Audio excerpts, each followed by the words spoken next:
This channel does not promote any violent, harmful, or illegal activities. All content provided by this channel is meant for an educational purpose only. গালঘাটায় বিজেপির deputation ঘিরে ধুন্ধুমার। BDO অফিসের সামনে উত্তেজনা, সেই ছবি আপনাদেরকে দেখাবো। আরও একবার আপনাদেরকে জানাই, গাইঘাটায় বিজেপির ডেপুটেশন ঘিরে ধুন্ধুমার। বিডিও অফিসের সামনে উত্তেজনা।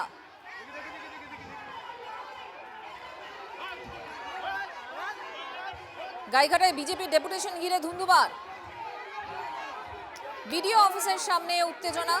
গাইঘাটা বিডিও অফিসের সামনে ছবি দেখাচ্ছি আপনাদের। বিজেপি বিধায়ক এবং কয়েক শত বিজেপি কর্মীদের উপস্থিতিতে এই ডেপুটেশন এবং তখনই উত্তেজনা। ঘটনাস্থলে পুলিশ মোতায়েন করা হয়েছে।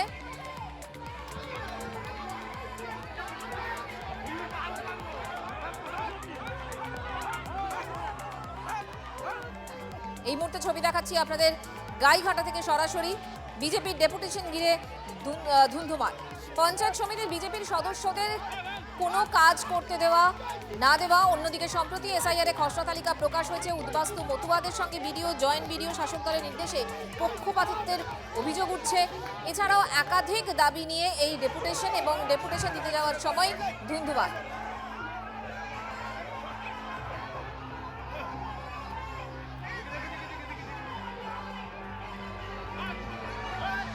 গাইঘাটার ছবি আপনাদেরকে দেখাচ্ছি এই মুহূর্তে। গাইঘাটা বিডিও অফিসের সামনে বিজেপি বিধায়ক এবং কয়েক শত বিজেপি কর্মীদের উপস্থিতিতে ডেপুটেশন এবং সেই ডেপুটেশন দিতে যাওয়াকে কেন্দ্র করে উত্তেজনা। ঘটনাস্থলে এই মুহূর্তে পুলিশ মোতায়েন করা হয়েছে। পুলিশের সঙ্গে বচসা এবং ছবি দেখাচ্ছি আপনাদের। দীপঙ্কর এই মুহূর্তে আমাদের সঙ্গে রয়েছেন। দীপঙ্কর, গন্ডগোলটা কি কারণে? দেখো, মূলত যে অভিযোগটা রয়েছে, স্বপন মজুমদার তিনি এই গোটা ঘটনার বিষয় নিয়ে প্রতিবাদ জানাতে আসেন এবং তাদের যে বক্তব্য সেটা হচ্ছে গাইঘাটা বিডিও অফিসের সামনে বিজেপি কর্মীরা ডেপুটেশন দিচ্ছিলেন। পঞ্চায়েত সমিতির যে সদস্যরা আছে তাদের কোনো কাজ দেওয়া হয় না। অন্যদিকে এসআইআর এর খসড়া তালিকা প্রকাশ করা হয়েছে, তা নিয়ে উদ্বাস্তুদের মধ্যে মতুয়াদের বিভিন্ন সমস্যাগুলো রয়েছে। এই মতুয়াদের নাম বাদ যাচ্ছে, অনেকের আনম্যাপড হয়ে রয়েছে। এই সমস্ত বিষয় একসঙ্গে, বিশেষ করে যে পঞ্চায়েত সমিতির যে সদস্য তাদের কাজ দেওয়া হচ্ছে না এবং সেই কারণেই কিন্তু আজকে এই ডেপুটেশন ছিল এবং সেই ডেপুটেশনে হঠাৎ করে উত্তেজনা ছড়ায়। যদিও এখন বিষয়টি ধীরে ধীরে আশ্বস্ত করছে যে স্বাভাবিক জায়গায় এসেছে। দীপঙ্কর, আপাতত তোমাকে ধন্যবাদ। যে ছবি আপনাদেরকে দেখাচ্ছিলাম এবং আমাদের প্রতিনিধি দীপঙ্কর যেমনটা জানাচ্ছিল যে বিজেপির ডেপুটেশন ঘিরে ধুন্ধুমার এবং বিডিও অফিসের সামনে সেই ছবি দেখাচ্ছি আপনাদের। পঞ্চায়েত সমিতিতে কোনো কাজ করতে পারছে না বিজেপির সদস্যরা এবং একই সঙ্গে নানান দাবিতে এই ডেপুটেশন।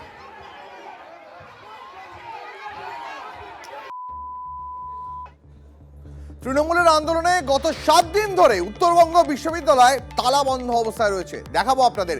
বর্ধিত ডিএ মেলেনি, তাই গত 7 দিন ধরে তৃণমূল কংগ্রেসের অস্থায়ী শিক্ষাবন্ধু সমিতি পেন ডাউন চালিয়ে যাচ্ছে। দাবি না মেটায় 4 দিন ধরে তালা প্রশাসনিক ভবনে ঝুলছে। আরো বিস্তারিত জানবো, আমাদের প্রতিনিধি প্রসেনজিৎ আমাদের সঙ্গে রয়েছে। প্রসেনজিৎ, একটা বিশ্ববিদ্যালয়, সেখানে গত 4 দিন ধরে তালা বন্ধ, পড়ুয়াদের কি দোষ? দেখো, এসএসসির তরফে যে ইন্টারভিউ প্রক্রিয়া শুরু হয়েছে, প্রতিদিন দূর দূরান্ত থেকে বহু ছাত্রছাত্রী তাদের নানা সার্টিফিকেট তুলতে এসে কার্যত নাকাল হচ্ছেন এবং চরম দুরবস্থার মুখে তারা পড়েছেন। আগামীকাল মালদায় ইন্টারভিউ কিভাবে তারা দেবেন, কি হয়েছে প্রতিদিনে যেটা জানা যাচ্ছে, তৃণমূলের শিক্ষাকর্মী যে বন্ধুদের সংগঠন, মূলত অস্থায়ী কর্মচারীদের সংগঠন এটি, তারা গত 1 সপ্তাহ ধরে পেন ডাউন কর্মসূচি এবং এরপর গত 4 দিন ধরে এইভাবে প্রশাসনিক ভবনে তালা মেরে রেখেছেন, যার জেরে গোটা প্রশাসনিক ভবন কার্যত বন্ধ। বিশ্ববিদ্যালয় বলতে যে সমস্ত আধিকারিকদেরকে বোঝায় তারা প্রত্যেকে কিন্তু এই প্রশাসনিক ভবনে বসেন।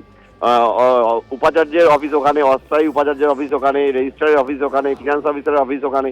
এই সমস্ত গোটা ভবনটা বন্ধ থাকায় যাবতীয় যে অ্যাডমিনিস্ট্রেটিভ কাজকর্ম, সেই কাজকর্মগুলো কিন্তু বন্ধ। বিশ্ববিদ্যালয় এতদিন ধরে বন্ধ, পড়াশোনা লাটে উঠেছে, সার্টিফিকেট মিলছে না, এত অসুবিধা হচ্ছে, এখনো পর্যন্ত প্রশাসনিক পদক্ষেপ চোখে পড়েনি। দেখো, গত 2 বছর ধরেই এই ধরনের অচলাবস্থা চলছে। গত 2 বছর ধরে স্থায়ী উপাচার্য নেই, গত 2 বছর ধরে দীর্ঘ সময় ধরে স্থায়ী রেজিস্ট্রার নেই, দীর্ঘ সময় ধরে স্থায়ী ফিনান্স অফিসার নেই। এই প্রত্যেকটি শীর্ষ পদ বিশ্ববিদ্যালয় ক্ষেত্রে কার্যত ফাঁকা, যে কারণে কিন্তু অস্থায়ীভাবে কেউ কেউ এই কাজগুলোকে সামাল দিচ্ছেন। তাদের পক্ষে এই ধরনের পরিস্থিতি সামলানো, বিশেষ করে যেখানে আর্থিক দায়ভার বৃদ্ধি পাবে বিশ্ববিদ্যালয়ের ক্ষেত্রে এই বর্ধিত ডিএ দিতে গেলে, সেই সিদ্ধান্ত নেওয়া আইনগতভাবে সম্মত। ধন্যবাদ, নজর রাখো। মাননীয় মুখ্যমন্ত্রী গত এপ্রিল মাসে যে 4% ডিএ ঘোষণা করেছিল, সেই ডিএ এখনও আমাদেরকে বর্তমান কর্তৃপক্ষ প্রদান করেনি, কিন্তু আমরা এর আগে সরকার যেভাবে ডিএ প্রদান করেছিল আমরা পেয়ে এসেছিলাম। এখন বিভিন্ন তালবাহানার জন্য আমাদের প্রায় 500 অস্থায়ী কর্মচারীদের সেটা প্রদান করছে না, তার প্রতিবাদে। ডিএ তো স্থায়ী কর্মচারীদের। মুখ্যমন্ত্রী কোথায় বলেছে এই কথাটা যে স্থায়ী কর্মচারীদের জন্য ডিএ? মুখ্যমন্ত্রী তো কখনো বলে নাই উত্তরবঙ্গ বিশ্ববিদ্যালয়ের অস্থায়ীরা ডিএ পাবে না। মুখ্যমন্ত্রী তো আমাদের গতকালও একটা মেমোরেন্ডাম বের করেছে, যেখানে বলেছে ম্যান্ডেজ কর্মচারী, ক্যাজুয়াল কর্মচারী, কন্ট্রাকচুয়াল কর্মচারী সবার বেতন বৃদ্ধি করা হবে, ছুটি ছাটা যাতে সব সুযোগ সুবিধা পায়। এক সপ্তাহ থেকে বন্ধ হয়ে আছে ইউনিভার্সিটি, তো অ্যাডমিনের কোনো কাজই হচ্ছে না।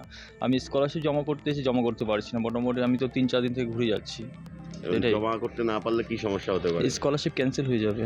2 তারিখ ডুপ্লিকেট মার্কশিট অ্যাপ্লিকেশন করে গেছি, তো তারপরে তো এখান থেকে কোনো ফোন টোন কোনো কিছু করেনি। এবার আজকে আমি আসলাম, এখানে দেখছি যে এখন বন্ধ আছে।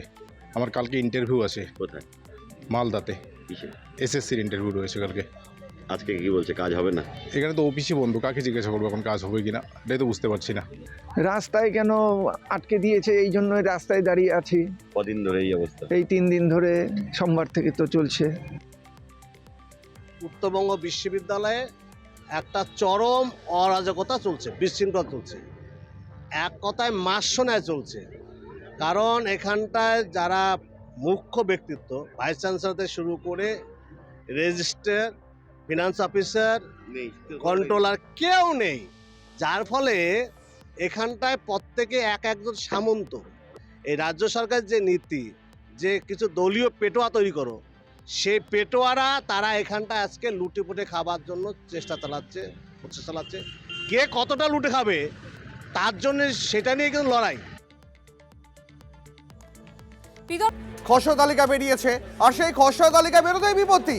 দেখা যাচ্ছে খসড়া তালিকায় নাম বাদ গেছে 2 বৈধ ভোটারের। তোলপাড় পড়ে গেছে কাকদ্বীপের 99 নম্বর বুথে। সেখানে রশিদান বিবি এবং মীরা নায়েক, তাদের দাবি তারা একাধিকবার ভোট দিয়েছেন, নিয়ম মেনে এবারও এসআইআর এর ফর্ম ফিল আপ করেছেন, কিন্তু খসড়া তালিকায় বেরোনোর পর তারা দেখতে পেয়েছেন তাদের নাম তালিকায় নেই।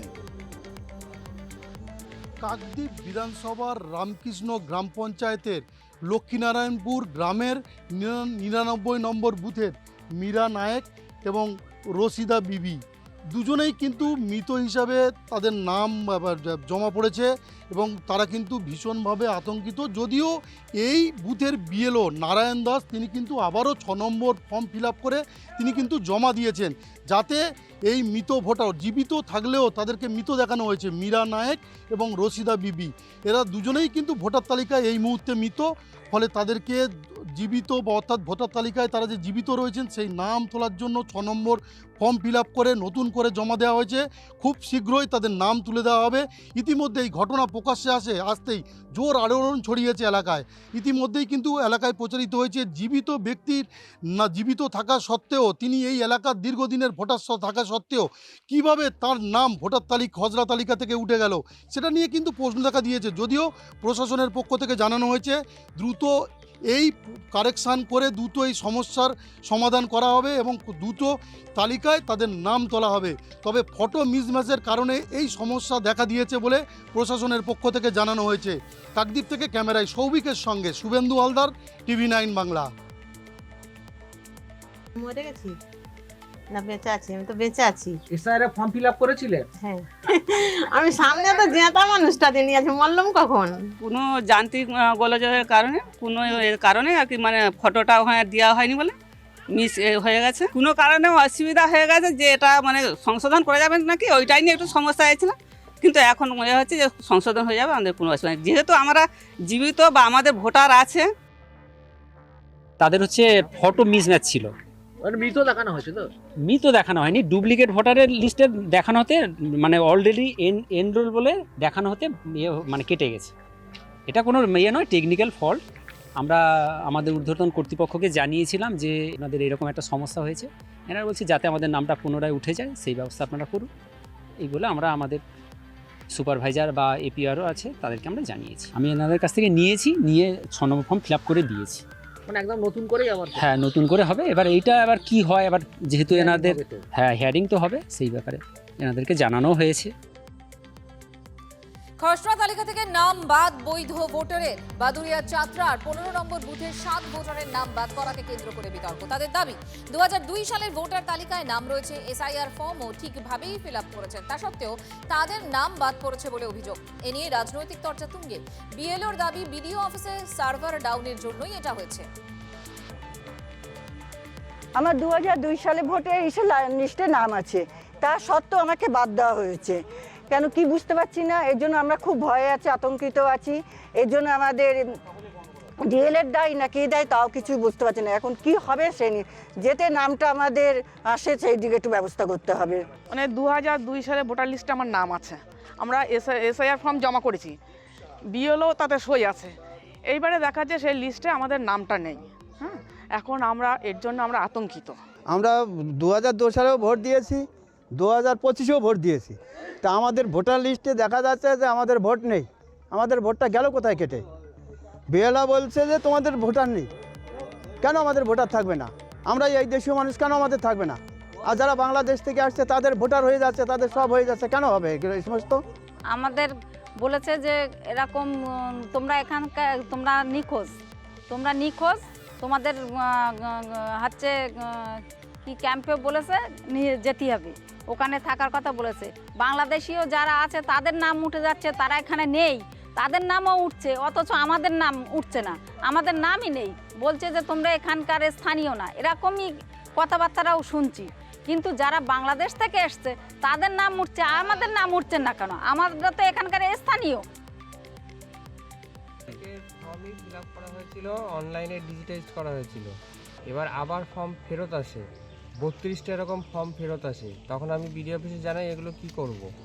তখন বলে এগুলো আনট্রেসেবল দেখিয়ে দিতে। তখন তার মধ্যে আমি যাদেরকে পাই 3 জন তারা অনলাইনে ফর্ম ফিল আপ করে দেয়, বাকি থাকলো 29টা।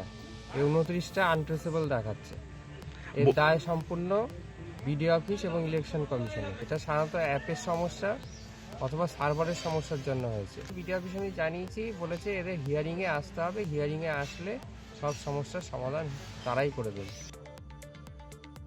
আমরা 6 থেকে 7 জনের নাম খুঁজে পেয়েছি যারা ইনফরমেশন ফর্ম তুলে জমা করেছে। তারা 2000 ভোটার তালিকার নাম ছিল, 2025-এ তারা ভোটার ছিল, 2024-এর লোকসভা নির্বাচনেও ভোট দিয়েছে। কিন্তু দুর্ভাগ্য এখন তাদের নাম আমরা দেখতে পাচ্ছি বাতিলের জায়গায়, যে তাদেরকে খুঁজে পাওয়া যাচ্ছে না। এবং এই যে খুঁজে পাওয়া যাচ্ছে না, নিশ্চিতভাবে ইলেকশন কমিশনের যে দ্রুত কাজ করা, আমরা খুব অল্প সময়ের ভিতর দেখতে পেয়েছি, যেটা 2 বছরের কাজ 1 মাসের ভিতর করার চেষ্টা করেছে। তার ফলে দুর্ভাগ্য যে আমাদের এরকম যারা সঠিক ভোটার, বৈধ ভোটার, তাদের নামও বাদ যাচ্ছে। বিজেপির তরফ থেকে তো বিষয় না, বিষয়টা নির্বাচন কমিশন করছে এবং সেখানে দাঁড়িয়ে যদি ভুলভ্রান্তি হয়ে থাকে 1-2 নামের ক্ষেত্রে, সেটা সংশোধনের জায়গা আছে। কমিশন তো সেই সুযোগের ব্যবস্থা করেছে যে এখানে যদি কেউ নাম বাদও যায় বা ভুলবশত হয়, সে পুনরায় আবেদন করতে পারবে বা হেয়ারিংয়ের অপশান আছে। এ নিয়ে কোনো বিশেষ কোনো বিষয় না এটা, কারণ মানুষ এই এসআইআরে খুশি।